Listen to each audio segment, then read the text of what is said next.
Welcome back, everyone.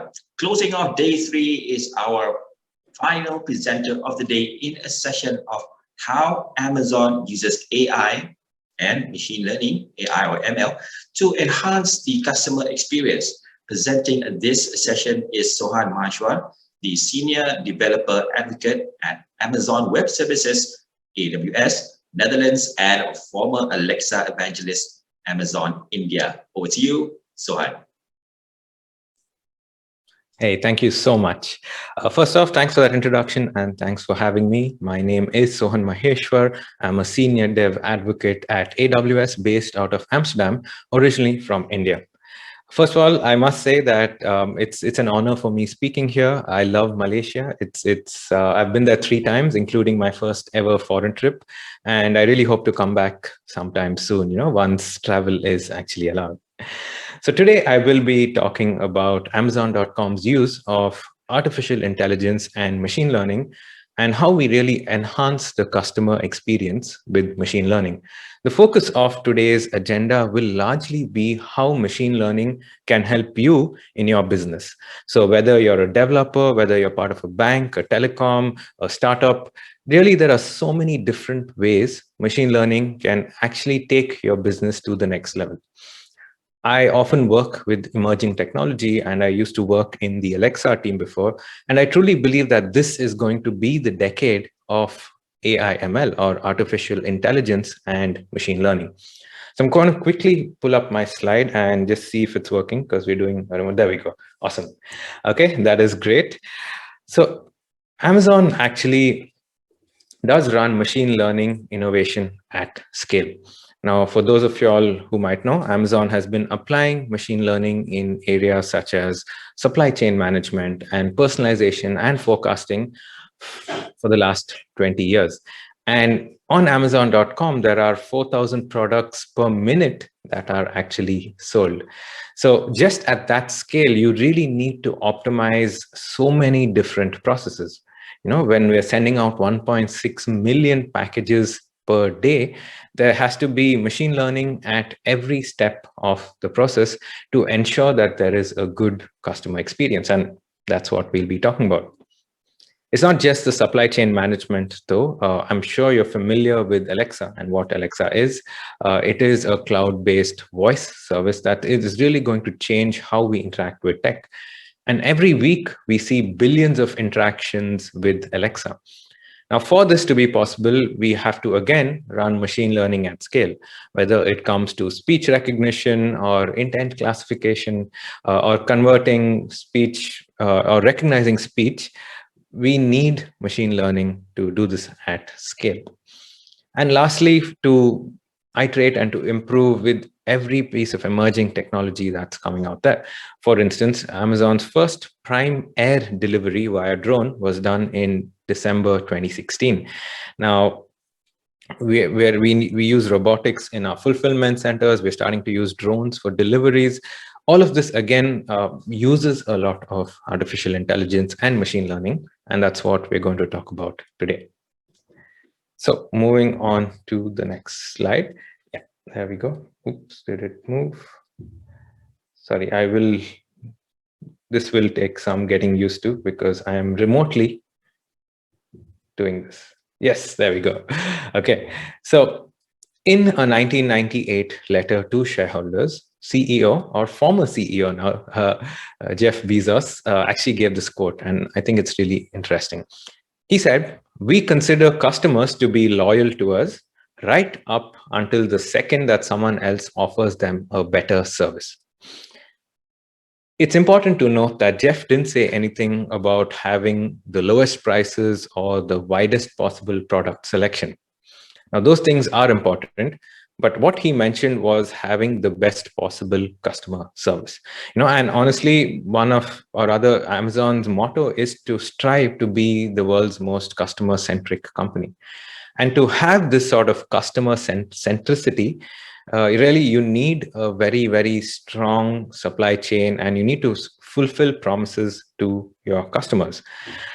Really, a few years ago, maybe, I'm not quite sure, but essentially we came up with this program called Prime One Day or Prime now, which was essentially we would have single day deliveries for customers who are Prime members in certain locations, of course.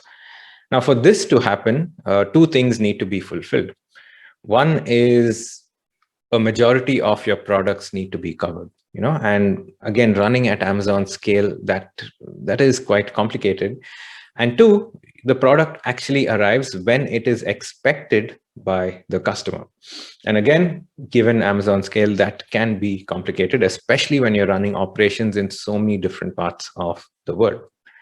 So for this to be possible, there are so many steps in the supply chain that essentially need to happen. And going left to right, I'll talk about each of them. Again, I need to change my slide here as well. Yeah. So for a Prime one-day delivery, all of these things need to actually take place. The most important is forecasting. Now, forecasting is complicated because you need to actually forecast or predict how many products in each location you need. Now, this might sound trivial, but at the scale of Amazon, where 400 million products are forecasted every day, this can be complicated. Just to give you an idea, these things also change depending on seasons, on sales, on something that happens on the internet, for example. In 2019, on Prime Day, we had 175 million orders in a 2.5-hour period. So imagine predicting that sort of demand and forecasting for that so that our capacity is actually stocked.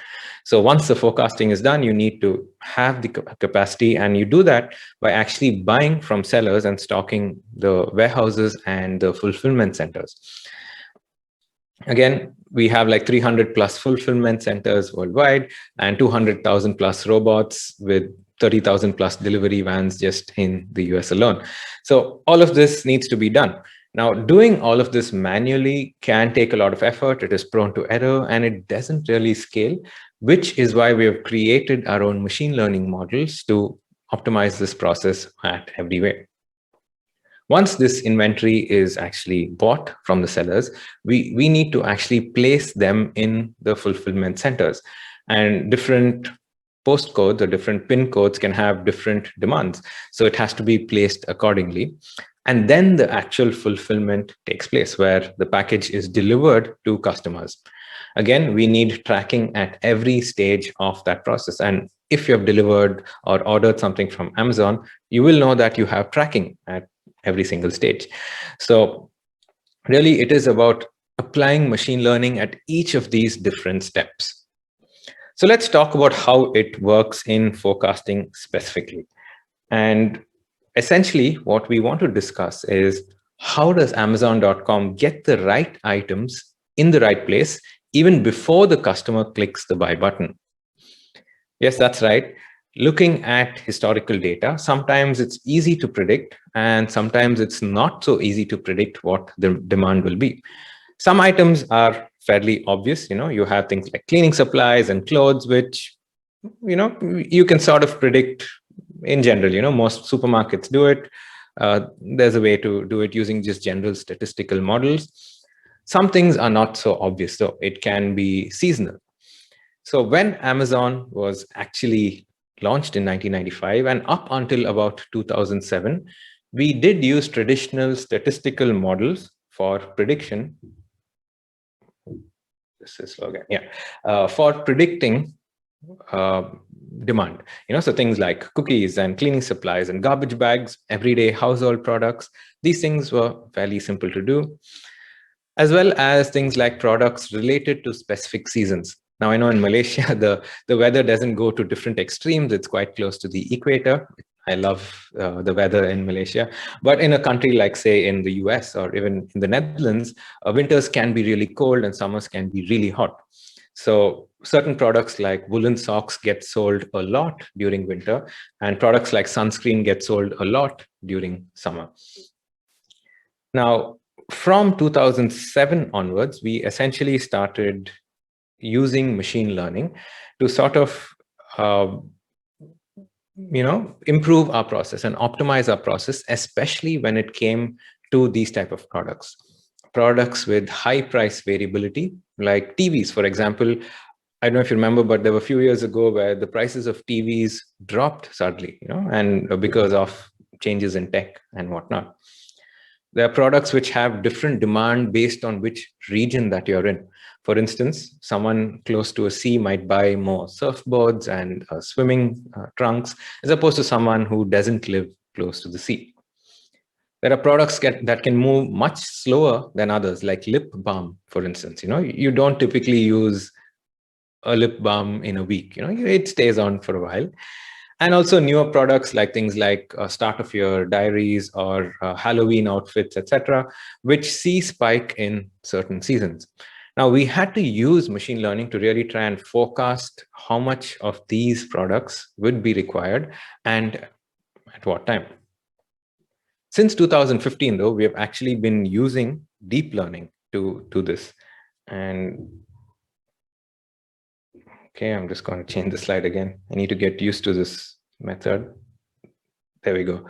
We have actually been using deep learning and we have seen a 15x improvement in accuracy in our forecasting methods. Deep learning, if you're not familiar, is a subset of machine learning where you sort of try and mimic the human brain by using neural networks to get more accurate machine learning models. So especially with things like, trying to predict something or have predictive analysis, neural networks and deep learning is very effective.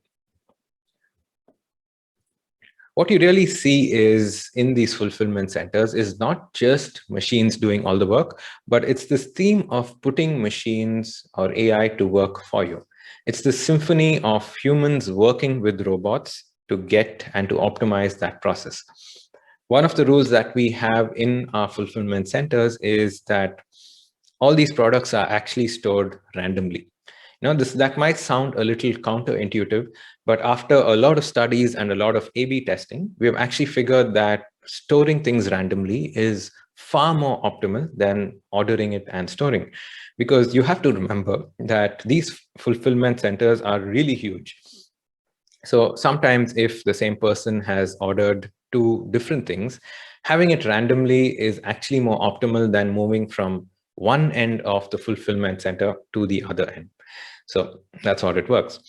Now, again, we have seen a lot of changes to how our fulfillment centers have looked in the last 10 years or so.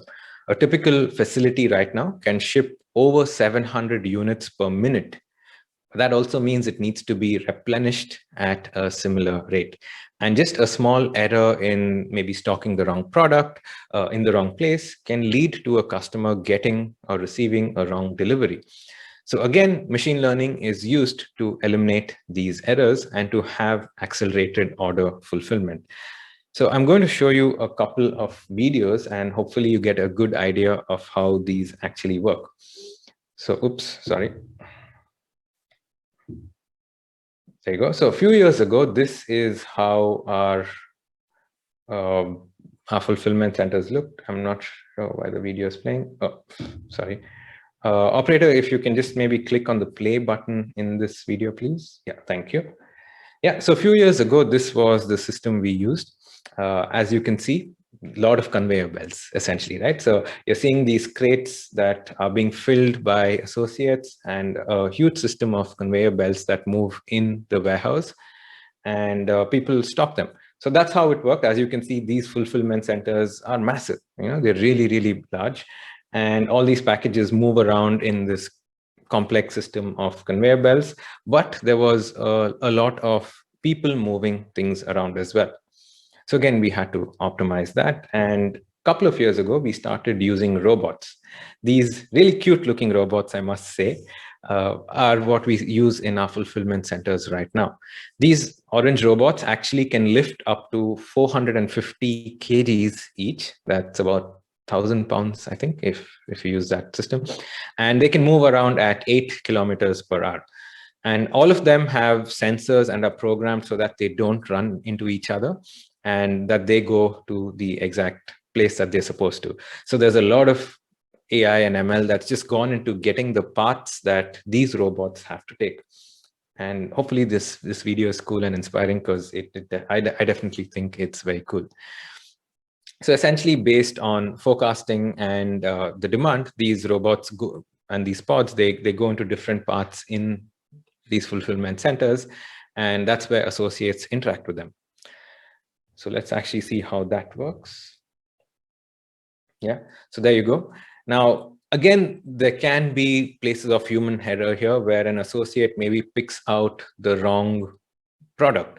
So just to eliminate that error as well, when a robot is bought to a person, there are actually lights that power up which item should be picked in what order by the associate. That again is powered by machine learning, and again makes the process a lot more efficient.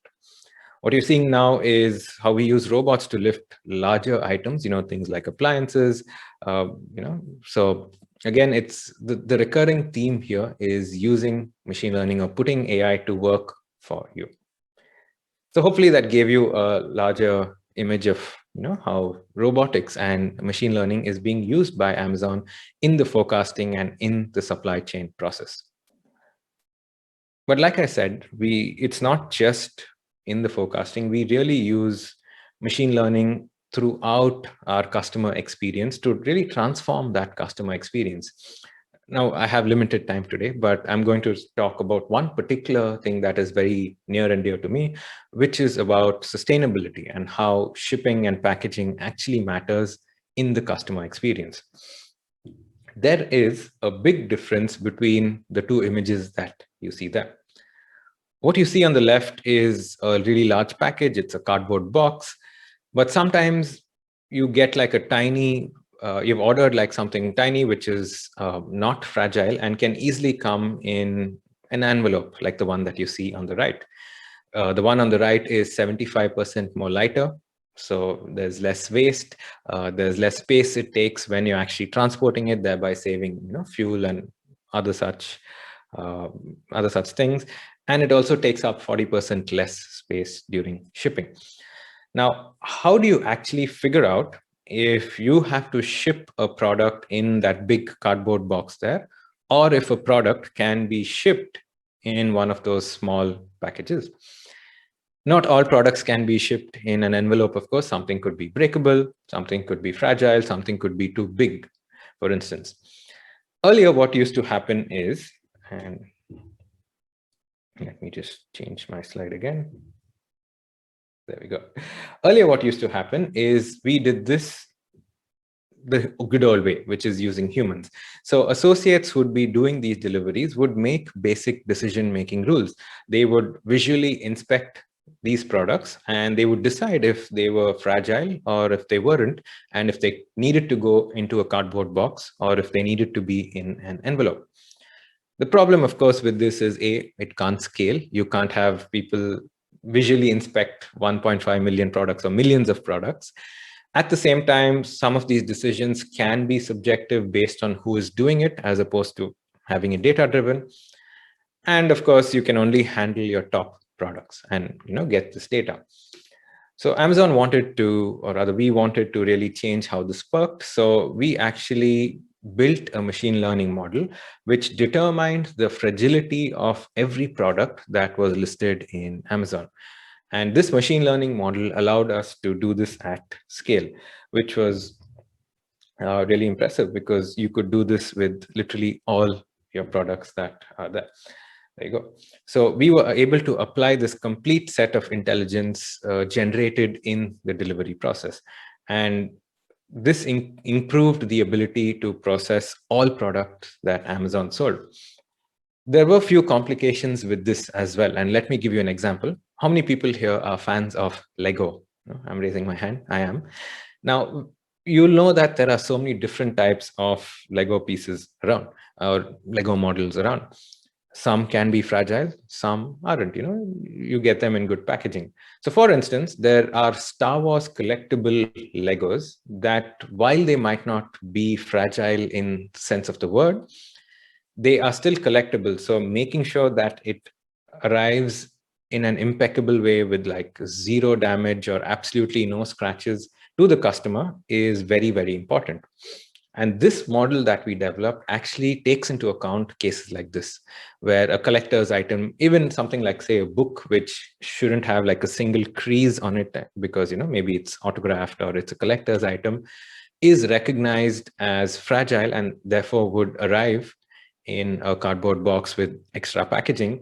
Whereas if it weren't, and if there was a chance, it could actually be delivered to the customer in an envelope. So this machine learning actually helped us grow past a lot of these blockers and thus change how we package things. This has a huge impact in not just Amazon saving money and making things more efficient, but also on also on sustainability and the earth. I mean, we're reading so many things about, climate change, etc. So I think it's important for corporations also to take sustainability seriously. And this is one step in how machine learning can aid in that process. Just take a look at the image and you can see that on the left, you see the number of boxes, the corrugated boxes that Amazon used to send. It's reduced from 69% in 2016 to 42% in 2020. So just in a matter of 5 years, we've gone from 69 to 42%. And the number of mailers, which is both padded and unpadded mailers, have improved and increased, thereby creating, or rather aiding in creation of less waste. So we've gone from 27% of mailers to 50% in 2020, and that number is just going to increase very soon. And lastly, we have zero Amazon packaging as well, which we call frustration-free packaging. Some cities have things like Amazon lockers, which are lockers in different parts of the city. And you can actually go and collect the product itself. It's super safe. You can do this when you're commuting to work. If you commute to work, I know most of us are working from home now, or if you're just taking a walk or buying groceries. And we hope to see an increase in this as well because it lowers the carbon footprint. And we've seen an increase of from 4% to 8% from 2016 to 2020. Just to give you an idea of how much waste has been saved since these models have been applied, in 2019 alone, Amazon identified over 400,000 products which replaced cardboard boxes with mailers. And this helped prevent over 9,000 tons in waste. 9,000 tons is a lot. If you've been to Paris, that is close to the weight of the Eiffel Tower. So that is a lot of waste that's been saved. There are also new ideas in production that we have, and I'm just going to share some of it with y'all. For one is identifying items that can be suitable for a paper bag. A paper bag, has lesser waste than even a padded mailer or envelope. So, if there are products suitable for a paper bag, why not? Identifying products that might leak and hence have different packaging for it. Having items that are foldable and can be folded into much smaller packaging, like a t-shirt, for example. Having packages that don't need packaging from Amazon itself. Maybe it comes in this nice sturdy box already. So why put that in another box and waste more material? And of course, finding products that are prone to damage. So packaging it differently so that it arrives to the customer and ultimately giving the customer a better experience. And like I said, it's not just in the delivery parts. I told you about how automation is used in the supply chain. And I'm going to tell you about how, sorry, this changing slide, I'm still getting used to it. About how Amazon Prime Video recommendations are augmented with artificial intelligence, again, based on what you're viewing and your completion rates of your videos and your interests. We recommend better movies and TV shows for you to watch. There's also enrichment when it comes to better customer service. There's something called Style Snap. So when you see a photo of maybe someone on Instagram wearing a particular outfit and you really want it, you can take a photo of that and Amazon will show you related things. And this again is complicated because you need to, especially when it comes to fashion, match it very close to what is being worn. Like what is the neckline, or what are the types of sleeves and the patterns and so on. So there's a lot of image recognition that's happening there to match with existing inventory to show to you. And lastly, of course, we're pushing the boundaries as well. Few of you all might have heard of the Amazon Go store in Seattle. I've actually been there, and it's truly mind-blowing. Let me just tell you that, where there are no checkout lines. You enter the store, you pick up what you want, and you leave, and your credit card is charged for what you've picked up. Trust me, I've actually tried, being sneaky and, trying to see if, okay, maybe it won't realize I'm taking this product, but it works amazingly well. So if you get a chance, do check that out as well. I'm sure you're thinking right now saying, hey, this is great. You'll have all of these cool services, but I'm a customer, or I'm a startup, or I'm an SMB, or I'm an ISV, or whatever. How can I actually have this machine learning mindset, or how do I use this tech in my organization? Well, the good news is all of this tech is pretty much available to you in the form of services, and I'm going to tell you how you can actually use it. I don't know if we'll have time for questions, but do send in your questions on chat and I'll try and answer them at the end. But feel free to also ping me on LinkedIn, etc., which I will put at the end.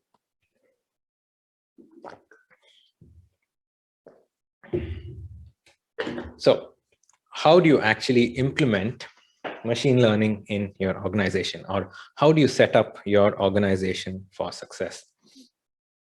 Trust me, I have a lot of conversations with clients about implementing AI and ML.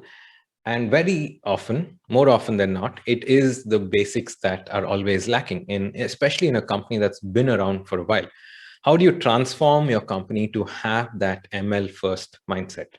I mean, just in a recent Gartner study, the 56% of people actually said skills of staff and also understanding the benefits of AI and its users were the top two reasons or challenges for AI ML adoption.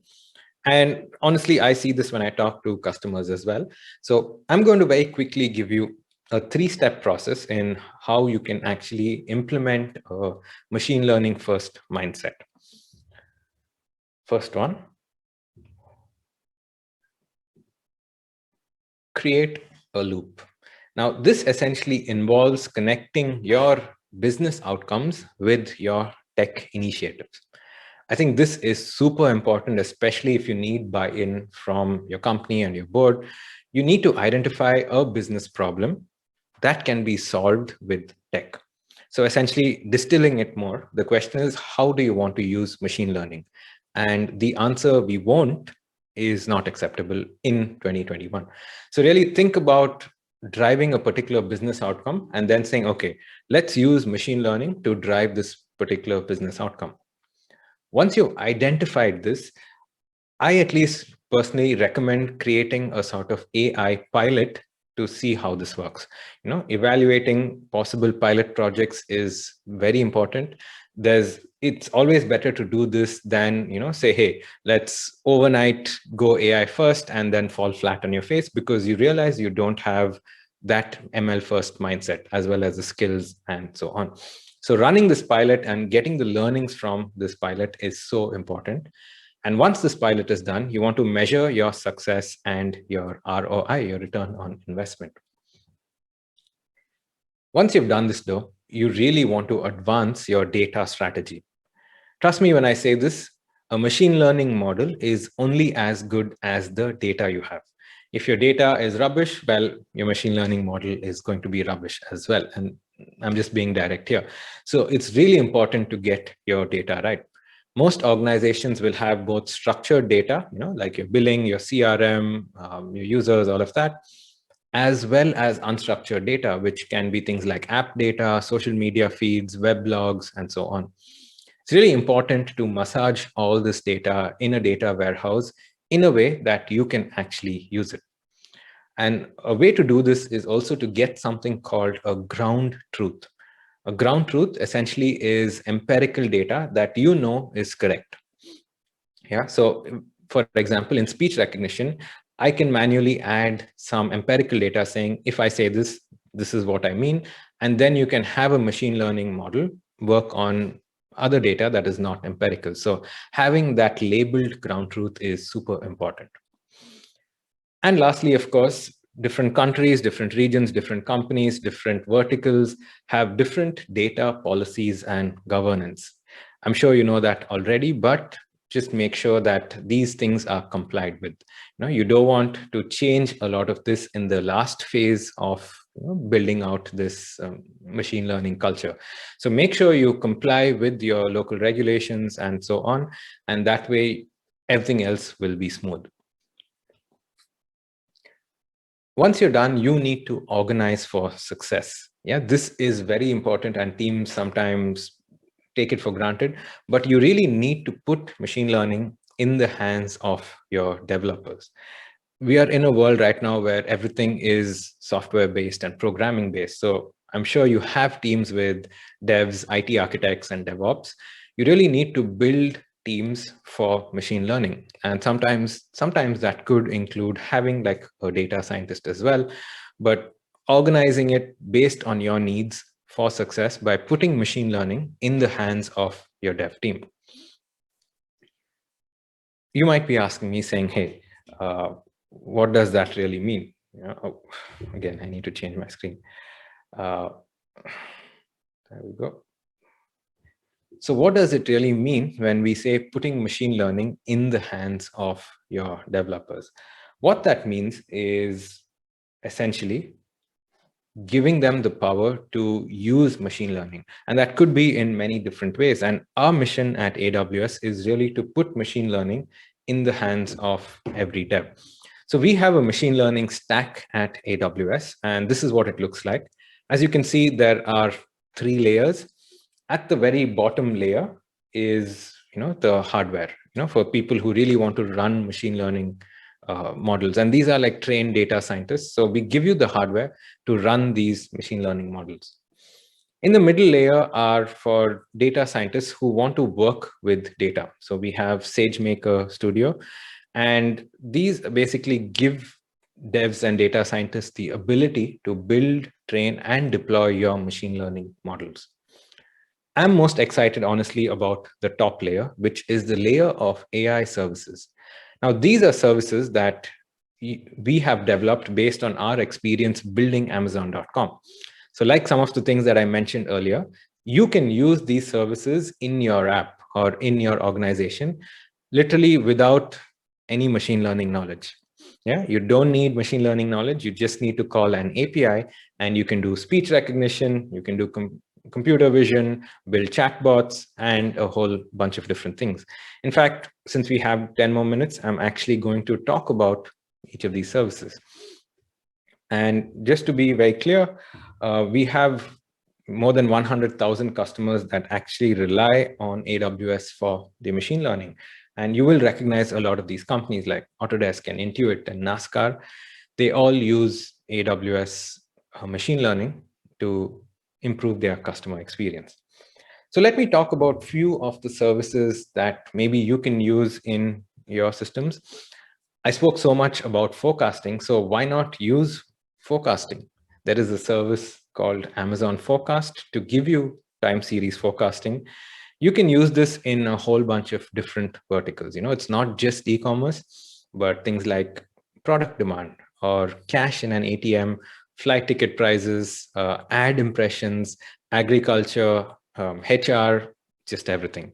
And like I said, you really don't need any machine learning knowledge to use this service. All you have to do is use an API. So you basically give historical data, things like how much sales you've had, the inventory, volume, all of that. You give data that's related to this historical data, things like what the price is, if you've run promotions before, seasonal data like holidays, weather, all of that, and some other custom events as well, like if you're running a discount. And then you give some metadata, which is data about the data, the city, the color, the country. You're feeding all of this data into an Amazon Forecast API, and that API will give you forecasts based on your products. So if you need some sort of time series forecasting, and instead of building a whole team to develop this, why not just use this simple API. And it's super easy to use, and it automatically trains your machine learning model while giving you accurate forecasts. Similarly, there's a service called Amazon Personalize. Now, this is when you need real-time personalization and recommendation. Every experience that we have on the internet now is personalized. Think of it. You go to YouTube, you go to Amazon, you go to Instagram, you see something that you want to see, right? It is personalized, it is recommended for you. Why not have that experience in your app as well, or in your business? Again, building out your own personalization engine is quite difficult. You need a full team, but instead you can actually use Amazon Personalize. This service is based on the tech that we use for personalization on Amazon.com. So, it's really good. And you can deliver high quality recommendations in real time in just a matter of few days. And again, it works with any product or content. It doesn't have to be just e-commerce. So it could be a social media or a blog. Personalize will still work. How it works is actually really simple. You have a browser where your users are. You have your web server, and you have Amazon Personalize, which is the service you're calling.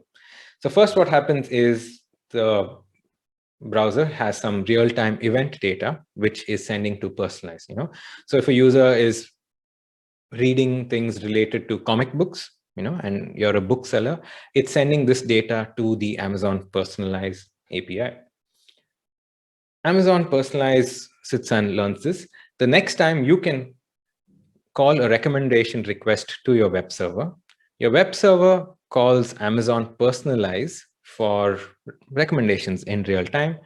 And essentially, the Personalize API sends back some recommendations, and your web server serves that back to the browser. So your user sees real-time recommendations based on what they like.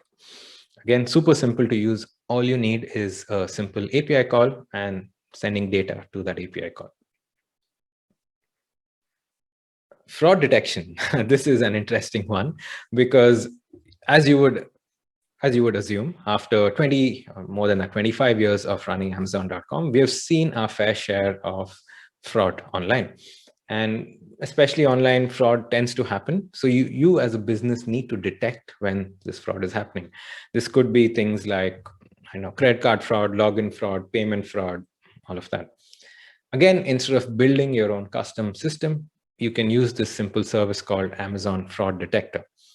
It comes with pre-built fraud detection model templates, and it has a bunch of different variables it needs. It has like a business activity, some data element that you want to use in fraud protection, like credit card number or login. It has certain rules, outcomes, and predictions that you can actually set. So you can say, these are my rules. And if something seems outside of these rules, it could be a fraud.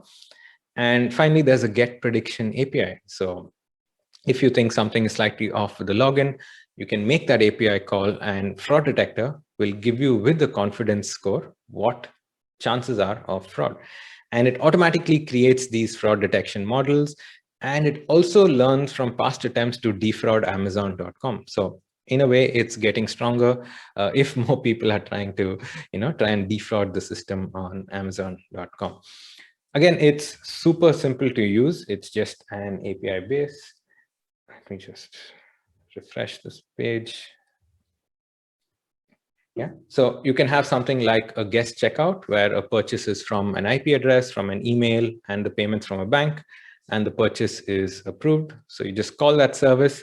Your fraud detector returns a machine learning score, right? And you can set different threshold limits and saying, okay, anything above 150 is fine. So in this case, it says outcome approved. This person has bought many things from your site before. They seem legit, so it's good. But a change in one of these things, or someone who's been trying to defraud your system before and is trying from a different ID but the same IP address, will actually get you a lower score. And your system can say, okay, this ML score is too low, so let's keep it on hold, for instance. So that's how it works. And lastly, one service that I want to talk to you that I'm super excited about is Amazon Code Guru. Now, this is Malaysia Tech Month, which is why I'm talking little tech in the last few slides. But Code Guru is super exciting. It's essentially to automate code reviews and identify expensive lines of code. Yes, code can also be expensive. You can have a line of code that is taking too much resources, right? And you have to pay for servers and databases, and there are ways to optimize code as well. So it really helps build high performing software. And again, we're using machine learning based on the optimizations we have done to our code for the last 25 years, because running at scale and having like 1.6 million packages per day that are sent, you really need to optimize. So Code Guru has two things. It has Code Guru Reviewer, which basically reviews code in the writing code process. And you have something called Code Guru Profiler, which analyzes code when you're building, deploying, and testing out your code.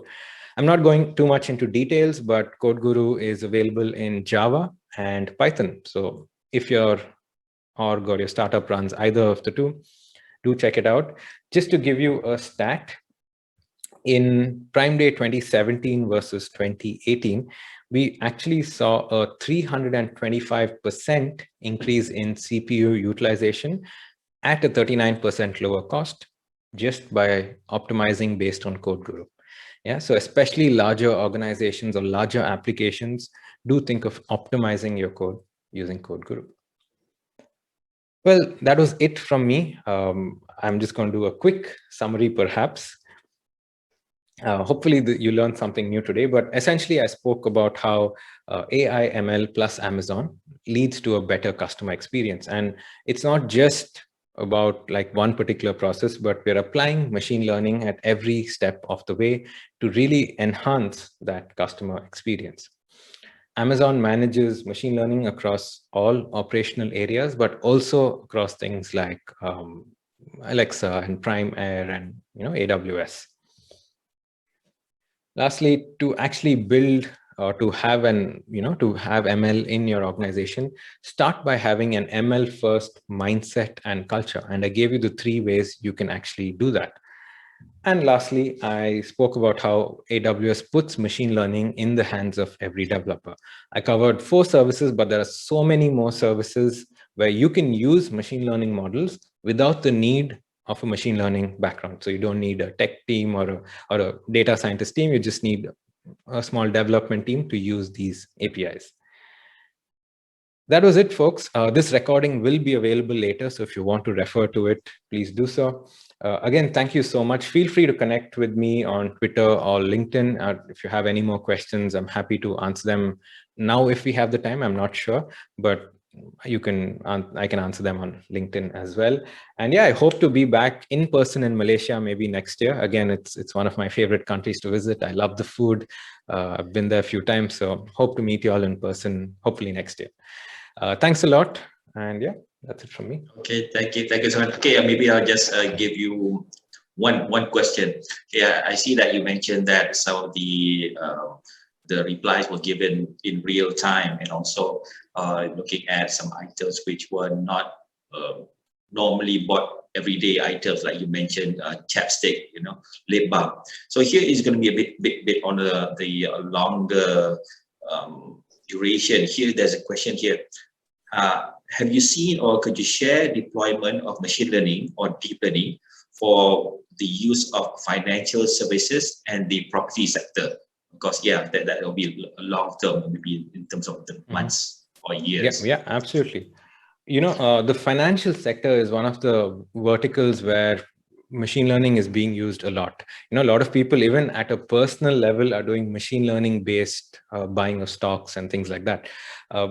Trust me when I say, in that slide that I showed you of customers that use machine learning on AWS, so many were banks and companies in the finance sector. And again, when I say machine learning, right, it's about optimizing processes that require a lot of data processing. That's what machines are good at. That's why machines are better at humans. And what better vertical than finance? in finance, one of the things you do every day is look at large amounts of data, whether it is customer data, whether it is how companies are spending, whether it's ad impressions. Every step of this way can be optimized by machine learning models. If you want specific services, AWS SageMaker has a suite of tools. There are so many different tools at every step of building, deploying, modeling, creating ground truth, fine-tuning your models. All of that can be done on SageMaker itself.